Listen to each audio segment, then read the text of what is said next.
you have a top 10, a preliminary top 10 prospects for 2024.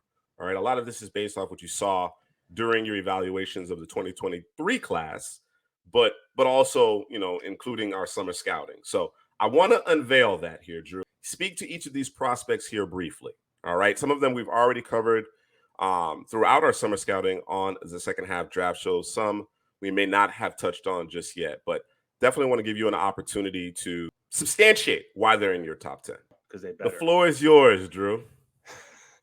JC Latham, offensive tackle from Alabama. I like him a lot. I was kind of debating whether I wanted him to be tackle 2 or tackle 3. You'll find out if he's tackle 2 or tackle 3, but I do like JC Latham a lot. I like his size. I like his feet. I like his hands. I think he gets to his spot. He's got some technique things he's got to work on, but he's not far off from being top tackle. I think we know who the top tackle is. Well, I guess we'll wait till we get there, but go ahead, man. All right, KoolAid McKinstry, man. We got 2 Alabamas back to back. This is cornerback 1 right now. I've watched probably maybe 6 or 7 corners. So give me some grace. Give me some grace. KoolAid McKinstry, he's extremely physical.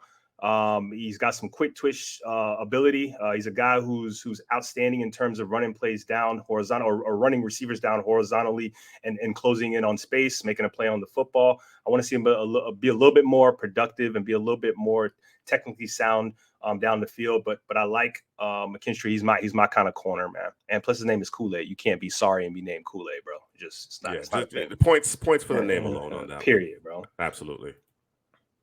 Emeka, Ibuka. I'm butchering this man's name. Let me grab his notes real quick. I just want to run through it because I know, this is probably where Juice would have neighbors. But I like his stop and start ability, man. Plays predominantly, obviously, in the slot. He's a 6'1", 205. He climbs and erases space quickly. He makes himself a small target for defenders to get their hands on, or after he makes the catch to get their hands on, before and after the catch, I should say.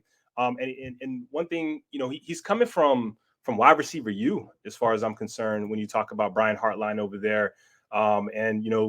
Obviously we know who the top receiver is in Marvin Harrison, but this, I mean, they just keep producing them, man. And so I got to give him the head nod. Maybe neighbors can eclipse him at some point. We'll see how that goes. But for right now, Emeka has it for wide receiver 2. Drake May. I know Juice and Headley was hating on Drake May. I love the size. I love his playmaking ability. I love his arm. I think he's more hate or facts. It's hate and facts. How about that? Okay. Hate right. I give you that. I give it to you. Hate or facts. This is a guy who, a lot of people are saying that, well, the first comp I heard was Josh Allen, but now I think it's starting to clear up and it's starting to become he's more like Justin Herbert. So if you think that's what you're getting, which I understand the comp and I'm not going to hate on it. I think he's closer to Herbert than he is to Josh Allen for sure. I think the sky's the limit for him. He's got some things he does have to clean up, and he's going to have a shot here. And I think UNC actually has a shot to win the ACC. So we'll see what happens. But that offensive line has got to get cleaned up so this man can actually show out and show off and show out, man. No debate there, DK. I fully expect him to be the second player off the board. You talking about Drake May? Oh yeah. He'd have to fall off a cliff or get injured for or sure. something. And I probably didn't give him enough grace for that offensive line play, but the point that I want to drive home is that he's comfortably behind Caleb Williams. I don't think it's close. Yeah, at this juncture. I would agree with that. I'm not going to argue with that. And they had a lot of drops too. Them boys was terrible out there, bro, with them drops. But all right, with Joel, we talked about earlier. I like his feet. Love his hands. We can move on. I just need the mean streak. Yeah, that's what I'm looking for, 6'8", 315, man. Bro. I need you to. Yeah, I need you to play to that 6'8", 315. Yeah. I need you to play to it. Yeah, because that kind of stuff goes a long way. Because defensive line, like, yo, this man I can't. Like, it's third quarter. I got to deal with this guy again. He's going a little too much after the play. Like, those things wear on guys, getting people's heads and stuff, man. So, yeah, man, come on, let me see it. Jared Verse. This is Headley's guy. FSU. This is State right here. I think he is the number 1 edge in the country right now. We can debate it. Love the burst, love his hands, love his tenacity. The previous year, coming from a smaller school, and he stepped his game up, man. He's proven that he belongs. And I'm expecting a lot of production from him this year, coming off the edge for FSU. Thought he was going to come out this past year, but I think maybe he made the right decision. Maybe he'll be the edge rusher run this year coming out. So we'll see what happens. Brock Bowers, I mean, do I need to say anything? He's tight end 1, bro. Like, yeah, he's the guy for Georgia. He is the guy. He's a dude, as they say in the draft community. He's a dude, man. Beast. Caleb Williams, quarterback 1, obviously for me. I've seen tweets where they're saying he may be the closest. Let me not say that. I don't want to misquote the tweet. What I will say is I love his playmaking ability outside the pocket. I like his ability that he keeps his eyes down the field.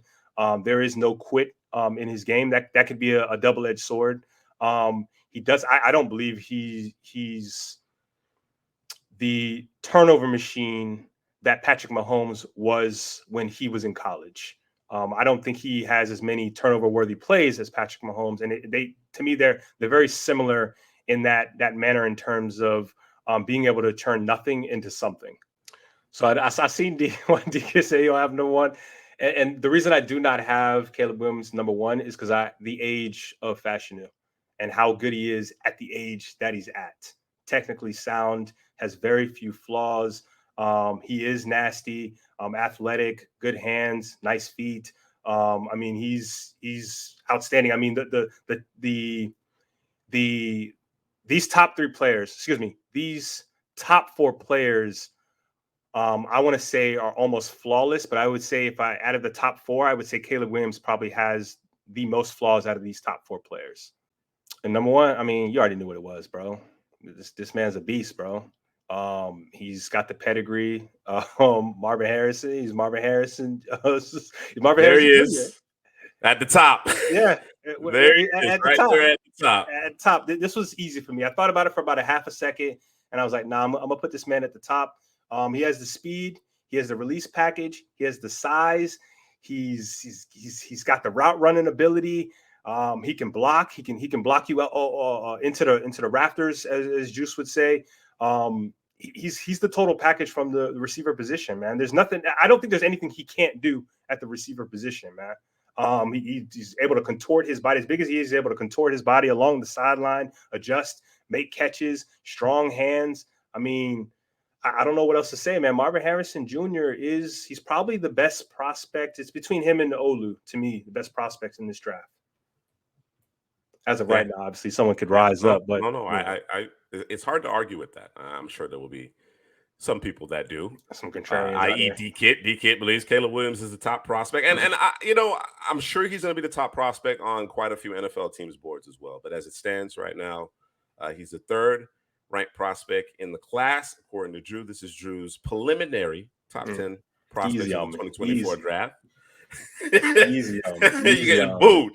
You're booed out here. I think too, when you think about the quarterback position, I could see why Caleb Williams would be number 1 because it's the nature of the position, the importance of the position. That makes sense. Of course. Yeah. You know what I mean? But that's why he's going to go first overall. Right. That is why. That doesn't necessarily mean he's the best player, although he could be the best player. He could be. He might very well be the best player in the class.